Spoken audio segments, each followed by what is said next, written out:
காஞ்சிபுரம் மாவட்டம் ஸ்ரீபெரும்புதூர் அருகே தனியார் தொழிற்சாலையில் நேற்று மதிய உணவாக வழங்கப்பட்ட பிரியாணி சாப்பிட்ட 100க்கும் மேற்பட்ட பெண் தொழிலாளர்கள் மயங்கி விழுந்த சம்பவம் அதிர்ச்சியை ஏற்படுத்திய நிலையில 13 பேருக்கு தொடர்ந்து சிகிச்சை அளிக்கப்பட்டு வருகிறது. இதுகுறித்தான கள விவரங்களோடு இணைகிறார் நமது செய்தியாளர் ரமேஷ். வணக்கம் ரமேஷ். தற்போது 13 பேரின் உடல்நிலை அங்க என்னவாக இருக்கிறது? நீங்க எந்த பகுதியில் இருக்கீங்க? அங்க இருக்கக்கூடிய கள நிலவரங்கள் என்னவாக உள்ளது? ஸ்ரீபெரும்புதூர் அருகே தனியார் தொழிற்சாலையில் பணியாற்றிய 100க்கும் மேற்பட்ட தொழிலாளர்கள் பிரியாணி சாப்பிட்டு அடுத்தடுத்து வாந்தி மயக்கம் அடைந்து மருத்துவமனையில் அனுமதிக்கப்பட்ட சம்பவம் அப்படிங்கிறது பெரும் பரபரப்பை ஏற்படுத்தியிருக்கு அப்படின்னு தான் சொல்லணும். காஞ்சிபுரம் மாவட்டம் ஸ்ரீபெரும்புதூரில் நிறைய தொழிற்சாலைகள் இருக்குது. அதில் கார் தயாரிக்கக்கூடிய காருக்கான கேபிள் தயாரிக்கக்கூடிய தொழிற்சாலையில் 300க்கும் மேற்பட்ட தொழிலாளர்கள் பணியாற்றுறாங்க. நேற்று மதியம் அவங்களுக்கு மதிய உணவாக பிரியாணி கொடுக்கப்பட்டிருக்கு.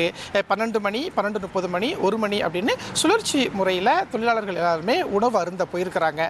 12 மணிக்கு பணியில் இருந்த சிலர் மதிய உணவு சாப்பிட போகும்போதே அந்த சிக்கன் பிரியாணியில் இருந்த சிக்கன் கெட்டு போயிருச்சு அப்படிங்கிற தகவலை சொல்லியிருக்கிறாங்க. அதுக்கப்புறம் 12:30 மணிக்கு சில தொழிலாளர்கள் சாப்பிட போகும்போது அந்த கெட்டுப்போன சிக்கனை மட்டும் எடுத்துட்டு பிரியாணியை மட்டும் கொடுத்துருக்கிறதா சொல்லப்படுது. அந்த பிரியாணியை சாப்பிட்ட 100க்கும் மேற்பட்டோர் அடுத்தடுத்து சில நிமிடங்கள்லேயே வாந்தி மயக்கம் அடைந்திருக்கிறாங்க. உடனே சம்பவம் பெரிதானதுமே ஆம்புலன்ஸ் சொல்லப்பட்டு தனியார் மருத்துவமனையில் அந்த தொழிற்சாலை இயங்கக்கூடிய பகுதியிலிருந்து ஒரு 3 கிலோமீட்டர் தூரத்தில் தனியார் மருத்துவமனை இருக்குது. அந்த தனியார் மருத்துவமனையில் 100க்கும் மேற்பட்டோர் அனுமதிக்கப்பட்டாங்க. தனியார் மருத்துவமனையில் தேவையான சிகிச்சைகள் எல்லாமே கொடுக்கப்பட்ட நிலையில் இப்போது ஒரு 90 பேர் கிட்ட வீட்டுக்கு போயிட்டாங்க. மேற்கொண்டு 13 பேர் இப்போ மருத்துவமனையில் சிகிச்சையில் இருக்கிறாங்க. அதில் 2 பேர் ஐசியூவில் தீவிர சிகிச்சையில் இருக்கிறாங்கிறத பார்க்க முடிகிறது. இந்த சம்பவம் தொடர்பாக ஸ்ரீபெரும்புதூர் காவல்துறையினர் ஒரு பக்கம் விசாரணையை நடத்திக்கிட்டு இருக்கிறாங்க.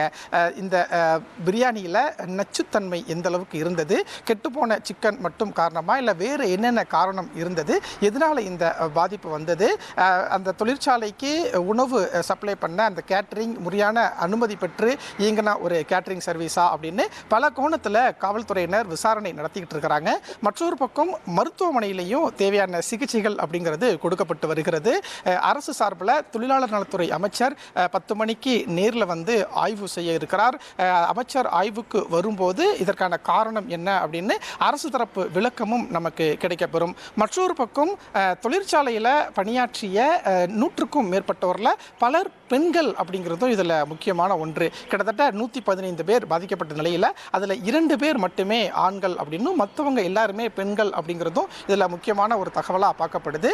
இப்போது மருத்துவமனையில் கிட்டத்தட்ட ஒரு 12 பெண்கள் ஒரு ஆண் வந்து சிகிச்சையில் இருக்கிறாங்க. தேவையான சிகிச்சையும் இங்கே மருத்துவமனையில் கொடுக்கப்பட்டு வருது. மேற்கொண்டு இந்த சம்பவம் தொடர்பாக அரசு தரப்பில் விசாரணையும் நடந்துகிட்டு இருக்கு. உங்கள் கள விவரங்களுக்கு நன்றி ரமேஷ். ஸ்ரீபெரும்புதூர் தனியார் தொழிற்சாலையில் பிரியாணி சாப்பிட்டு மயக்கம் அடைந்து ஐசியூவில் சிகிச்சை பெற்று வரும் பிரியாவின் கணவர் திருமால் அளித்த பேட்டியை தற்போது பார்க்கலாம். இது ஃபுட்டு சாப்பிட்றதுனால அது ஒரு 100-115 பேருக்கு அந்த மாதிரி ஆகிருக்குங்க சார். அதுக்கப்புறம் எங்களுக்கு 7 மணி தான் வந்தேன். நானுங்க நார்மலாகிட்டு வீட்டுக்கு அனுப்பிச்சாங்க. திரிய வந்து இங்கே மயக்கமாக சொல்லிட்டு திரிய வந்து ஐசியூவில் சேர்த்துருக்காங்க சார். இப்போ என்ன காரணம் சொல்கிறாங்க, எதனால இந்த பாதிப்பு? ஃபுட்டு சாப்பிட்றதுனால சிக்கன் பிரியாணி வந்து கெட்டு போயிருக்கு. ஓகே, பழைய சிக்கன் ஏதோ போட்டிருக்காங்க அப்படின்னு சொல்லிட்டு சொல்லியிருக்காங்க. இனி செல்லும் இடமெல்லாம் செய்தி. தந்தை டிவியின் வாட்ஸ்அப் சேனலை ஃபாலோ பண்ணினா செல்ல இருக்கும் இடமெல்லாம் செய்தி. இதோ QR கோட் இப்பவே ஸ்கேன் பண்ணுங்க, ஃபாலோ பண்ணுங்க.